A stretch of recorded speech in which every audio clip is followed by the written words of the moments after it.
Yeah. So what's the perception of it? Like I got the hood perception. Mm-hmm. Hood like it. Hood love it. A lot of people love it. You know what I mean? They say each episode is better and better. Mm-hmm. What's Hollywood saying? What's what are they? What's the big boys? What's the Exec saying about it? What's listen? the inner circle? We have. For me, I would say this much, from what I'm hearing from upper level executives and bosses of these networks. I know some of that stuff is hard for them to swallow when we saying a black man is God. Mm-hmm. You see what I'm saying? But y'all didn't, for the record, y'all didn't go too hard. No, because we lost Papa Wu. Okay. We lost the follow-up. Okay. Gotcha. But we didn't lose the message. Gotcha. So we lost the follow-up. Mm-hmm. All praises due that we lost a great brother of ours. Mm-hmm. And but he's in it forever. You never gotta forget him. No doubt. And the lessons wasn't always about the part that we looked at it in our neighborhood. So when Hollywood is looking at it now, they're saying, yo, we're in the top 5 on the entire network. Mm. We was number 2, they won't tell us during the pandemic. Mm. Who was number 1? Handmaid tell. Mm. See what I'm saying? Mm-hmm. We were number 2. Well, they won't tell us. Excuse, they won't tell us that. Mm. You're in the top 5. Well, what number? What number? Well, It fluctuates. Yeah, we can't really tell you that. Why? Because after that, it's like, yo, son, I sold all those packages for you. Now the nigga feel like he made your whole spot. Yeah. Yo, Turn it up. We need more money. Yeah. I need more money, huh? We need more fucking money. Come on, man. So they kind of keep it a secret from us what they really think, but they're super duper excited. Mm-hmm. They admire the continuous efforts that RZA gives 200% on every job he takes. Mm-hmm. They admire the fact that they don't have to look for us. Mm-hmm. We're present, and we do what it takes, and don't act like we need extra to do it. Mm-hmm. So for us, this is the first time a show has been produced, whereas, like I said earlier, RZA got on so many hats, you can't dilute his brand. Mm-hmm. So I ain't saying since Fox or Disney and all of them has merged. Mm-hmm. I don't know if there's going to be a season 3. I can never say that. I didn't know if it was going to be a season 2. Oh, really? Where? No, you don't know. Okay, you just don't. You don't know. So, I mean, tomorrow you can say thank you, nice run. All right, is there a season 3? There's always a season 3 until they. You just say there's a season 4 or 5. Listen, you But we already know. We already know what happened. You contracted for 5. You can go to 10. Okay. But how long do they want this message to subdue your subconscious? Like you said, the rest of the shows are dark. Mm-hmm. There's no light at the end of the tunnel, and we know that nobody survives. Yeah, right. No, think about it. Yeah, I got you. I love BMF, right? Yeah. I love the concept. But they go to jail now. They go to jail. A lot of people die along the way. Come on, Kanan dies. Yeah. You know his outcome. Yeah. There's no salvation in it. Mm-hmm. And we're offering you a way out. Mm-hmm. It don't have to be music for you. It could be making shoestrings. Mm-hmm. You commit, you can reach your goal. And we're trying to give you that. So I think from the executives, they see that. I think whether we go to season 3 or not, we're capable probably of being able to move on without any network. Mm-hmm. But we prefer to be with Hulu. Because there's something about a great team around you, Mo. And the proof to work. Yeah, we've been blessed. Because a lot, we in the beginning, we was like, damn, that should have been on Netflix. That should have been on this and that. Why? Because Netflix was the place to go, but Netflix is not Fox or Disney, bro. Mm-hmm. So in the future, you might find out that they may end up getting bought out. Mm-hmm. This is a conglomerate. And there's dinosaurs in every business. And we sleep with the dinosaurs. You know what I mean? We could have took the Netflix route. Of course we could have. Uh-huh. And we chose to go with the big boys. Mm-hmm. And even though, and you got to think about it, Hulu Hulu was not a black network. Like most of the shows on Hulu had nothing to do with our neighborhood. To me, we introduced the urban platform to the Hulu audience, which is actually better for us because it's no different than going to a WUTANG Clan concert. 10,000 motherfuckers is only 1,000 blacks and there's 9,000 whites and Asians, shall I say, right? So that shows you that we're diversified, and Hulu will give us a limited audience. And you know that was the question I asked Hulu: how many new subscribers you got? Because, you know what I mean? How many you got? How many? Because that was the thing. A lot of people was like, "Yo, damn, I don't got Hulu." Exactly. I got this. I got that. What's Hulu? Like everybody like, "Yo, what's Hulu?" You know what it is now. You know what it is now. You know what I mean? And we brought an audience to Hulu. And don't think Hulu's numbers. Look, bro, they gave us the power to come back because we gave them the power to expand. And that's something that we must realize. That we think ahead. You know, we're not stuck in our old sneakers. I outgrew my 7 sneakers. Okay, I don't try to put it on. I put it on the shelf and look at it. You know, those are my old Gucci's right there. But I could never wear them again. You know what I mean? And so I wait for Gucci to make new ones. And I introduce them to my son who can't fit my 7 no more either. And now he talking about, I want a fresh pair, Dad. You're size 10 and a half, 11 now. So, so that means that, you know, people are not going to always know why you do what you do. You know. And I've always been a fond believer of thinking ahead, Mo. I didn't get where I'm at. You know, I was sitting on the phone downstairs talking about, I've been living in Staten Island since PS 57. Just how far I trace my history back in this borough. You know what I mean? You know, and I don't shun my Brooklyn relation because I was born in Brooklyn. Went back and forth every weekend. But I made my bones here. So when you see me shouting out Staten Island all the time, because that's where I found my manhood. You know what I mean? And you know, I heard one brother from Brooklyn say that ain't what happened because he's not in it. Dude, come on, anybody ain't going back to 183. You know what I mean? You talking about 183 and what is it, 270, not 275 or 274, I think it was 275 in Brooklyn. Okay, all right, that was that. You know, RZA was there, I was in Staten Island, I went to 49. You know what I mean? So the difference of it is, you know, I'm a Staten Islander, but the locations and the actual facts about what took place. Did I entertain you? Did I teach you something? Did I make you ponder on your behavior when you walked out the door the following morning? Did you realize that if you wanted to be successful, you're gonna have to let go of your fucking own shortcomings, which is the violence that the attitudes that we carry. So, you know, I just hope whatever happens, Mo, that the executives don't become intimidated by African Americans coming up out of this 21st century mentality, thinking that we got to keep crying about what happened yesterday. Fuck yesterday. I'm living for today. Okay? I ain't letting nobody use racism, slavery, poverty. Forget that. African Americans spends $300 billion a year. We just not organized. I would say more, but I'm just giving you their statistics. You know what I mean? And here it is, China talking about we're gonna give Africa $60 billion. Motherfucker, you crazy? What is $60 billion to a nation, to only 40 million African Americans spending $300 billion every year?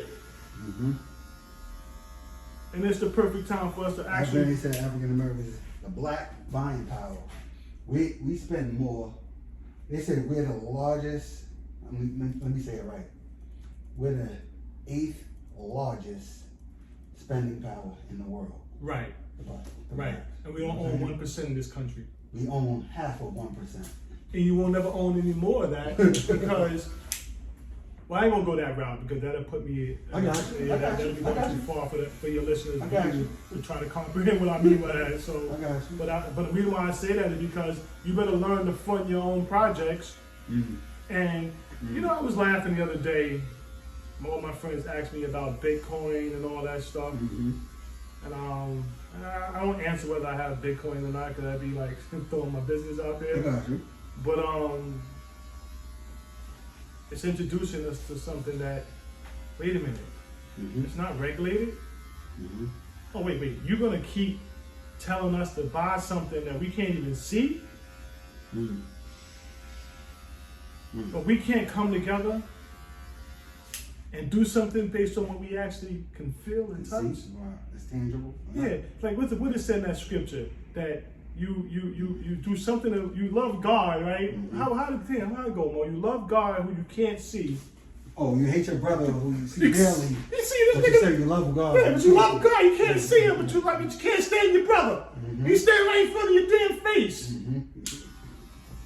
This is what we. So I hope this show, you know, when you see me and RZA hugging, when you see Power walking in, he got his flamboyant attitude, and you know we not soft. We just telling the truth. Yeah, this is your equipment. Hey, let me ask you this: how'd you like your character? At first, I thought my character was too mean. Like, I never talked to my brother like that. Okay. But I am like that. And it took some reflection. You know, it took for me to sit down one day and be like, damn, you don't take no for an answer, right? And when somebody says something to you, if you know the answer, you have no problem making that person feel real dumb because they're adamant about their answer and you know they're wrong. I mean, I won't use no names. I'm going to use this as an example. We was going somewhere and, you know, somebody said something to me. I knew the answer. I'm like, nah, that's not what it is. And I just try to blow it off. And I'll give you a scenario so it can be something you can relate to. We're flying to Europe. It's our first time going overseas. We land in Europe. From Europe, we're going to Japan. And somebody made a comment. Damn, son, how much gas this shit burn? Right? You know what I mean? Bro, they got all that gas down. They got the gas tankers down there with our bags and show our bags don't stink. And nigga, you fucking fuel in with your bags, is it? He yelling at me, trying to prove his point. I'm like, okay, he don't know. Now you know how we are. We black, we in first class. Yeah. We have a habit of drinking too much and talking shit at the same time. I'm like, nah, bro, you wrong. So where the fuck the gas at then, nigga? I said, it's in the wings. Ain't no fucking fuel in the wing. You crazy, dog. Bet you $1,000. Now, mind you, I know the answer. So now I don't even bet you $1, bro. $1. Oh, you scared, right? You scared, right? I said, no, I just think the bet is only worth $1. For you, you don't have to be an expensive lesson to you. No doubt. So now we standing up though, you know, it's time to get off the plane. We still going at it. And some gentleman stood up on the side of us, said, the gentleman's right, the fuel is in the wings. And this nigga called me Dr. Spock. Fucking, I can't stand you. Dr. Spock ass motherfucker. How you know everything? I said, I don't know everything. I just knew that. And I wasn't going to take $1,000 from you to prove it. Why would I do that to you? I'm with you. But what it shows is that if you're in one state of mind, you don't think that a brother who came from the same neighborhood as you could be just as knowledgeable with the state of mind you in, but is conscious of what you don't know. And that's the lesson that said, how do you act at home and abroad? And most people don't know how to act abroad. So it's our duty. The lesson said, civilized is held responsible for the uncivilized. That don't mean that you're supposed to go out there and try to rectify other people's problems. But if you have the opportunity, you should bring about some good. Bring some light to it. Yeah, and that's what we're doing with this show. We're trying to tell you that, yeah, a lot of things happen, but we want you to remember the good things that transpired after all that negative that took place. And you said, and why wasn't it the second season? Y'all wasn't in Stapleton or Park Hill. COVID. And nobody knows that the Park Hill and the city fronted on us. What you mean? They don't want us selling drugs in their projects. You notice that we never actually shot a scene of selling any drugs in Park Hill. Every shot was somewhere else, internally. Like a fake transaction? They don't. Yeah, you couldn't make the transactions. You didn't see us selling transactions in Park Hill. Hmm? No, you saw a block, but that wasn't Park Hill, the Right. real Park Hill. Gotcha. But he got out the car. Okay, I got you. Because they didn't want us to deteriorate the value of their current Park Hill, which is not Park Hill. Park Hill is, yeah, that's what really happened. But Park Hill is not what it was in the 90s. Got you. Of course not. It's not. The same owners are Yeah, different. the owners are different. The shit that's going on now is not the same. I'm not saying it's a different neighborhood. Matter of fact, different developments are owned by different people. Right. Different buildings. Yeah. But that's what makes it hard. So they gave us permission to shoot the externalness of it all, but a lot of the internal we had to go elsewhere. This time, the city was so tight we couldn't even get the permits to shoot on the streets in New York. Jersey had to take a lot of the burden off of us and give us. That's why you look like, nigga, why you show us a sign and you know that ain't the block? I'm like, No. hey, that little picture, that little billboard with the little hill in Yeah. the house. I'm like, that ain't. What's But that? It's us telling you that COVID got this shit locked down, and we can't have no more than X amount of people on set. So where's your whole production crew at? If you about to shoot the side of the building, can't do it. In Jersey, you got the whole block locked down. All the internal scenes is built on the set. That's Hollywood for you. And we just hope that the story. We didn't lose it. Like it's like this. After the first few episodes, you're like, damn. What the You know fuck what I these mean? dudes at? Right. Yeah, this is corny. Right. It's corny. I'm telling you, it's corny. Because you feel like it's not nothing that you can relate to. Exactly. So now you had to start looking past that. Well, that As a matter of fact, it took it away. Like the detail you started bringing down. Right. Took your mind off of it now. Exactly. But there's one thing that I couldn't get over. Son's voice.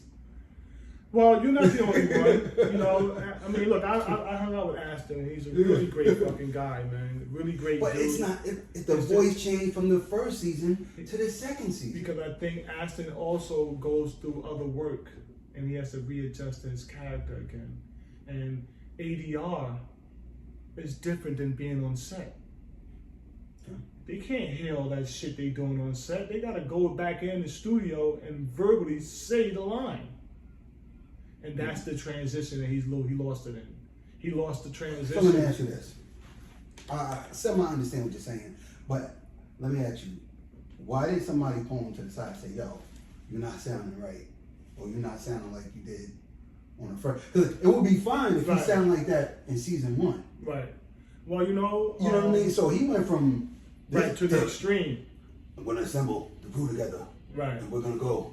Right. Divine, this is what I need you to do. Right. You know RZA don't talk like that. He don't talk like that. He doesn't talk. His cadence is like that, but his wisdom, his tone, his tonation is extremely powerful, and he was trying to make it powerful.